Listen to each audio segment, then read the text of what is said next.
दिग्गज उद्योगपति रतन टाटा के निधन पर पूरे देश की हस्तियों ने शोक जाहिर किया है। रतन टाटा का अंतिम संस्कार मुंबई के वर्ली में किया जाएगा। इसमें अमित शाह भी शामिल होंगे।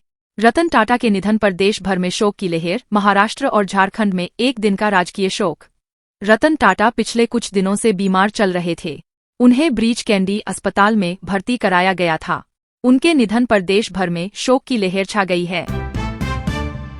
मौसम विभाग के अनुसार आज और कल पूर्वोत्तर भारत और दक्षिण भारत के कई हिस्सों में मूसलाधार बारिश हो सकती है। वहीं यूपी, बिहार समेत कई राज्यों में मानसून विदाई लेने वाला है। बिहार सरकार के शिक्षा विभाग ने सरकारी स्कूलों में शिक्षकों और अन्य कर्मचारियों के टी-शर्ट, जींस पहनकर आने पर रोक लगा दी है। सभी को फॉर्मल ड्रेस में आने को कहा गया है।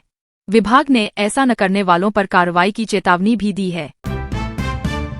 हरियाणा में कांग्रेस की हार पर ओवैसी का तंज। ईवीएम को लेकर कह दी बड़ी बात।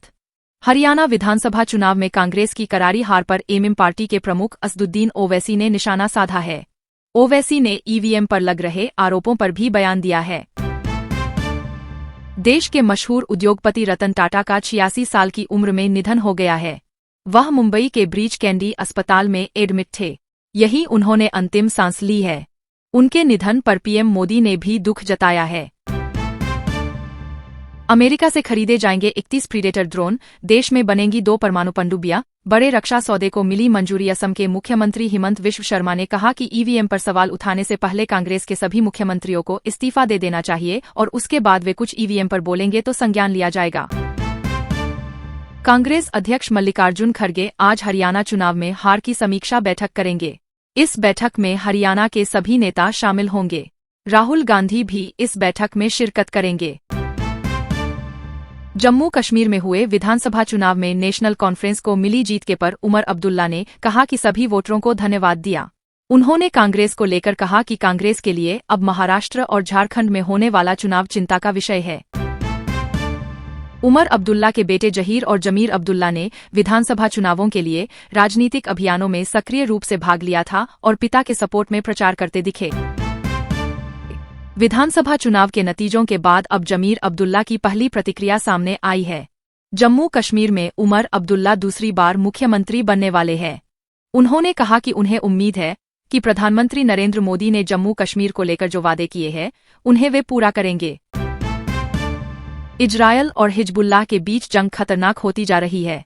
इजरायल की ओर से लेबनान में एक नागरिक सुरक्षा केंद्र पर हमला किया गया है। इस हमले में 5 पैरामेडिक्स की मौत हो गई है।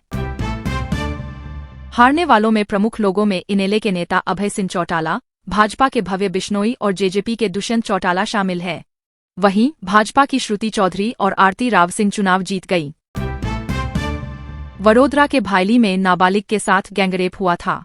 इस घटना के सामने आने के बाद पुलिस ने आरोपियों को पकड़ने के लिए पूरी दम लगा दी थी। आरोपी 48 घंटे के अंदर पकड़े भी गए। अब उनके घर पर बुलडोजर चलेगा।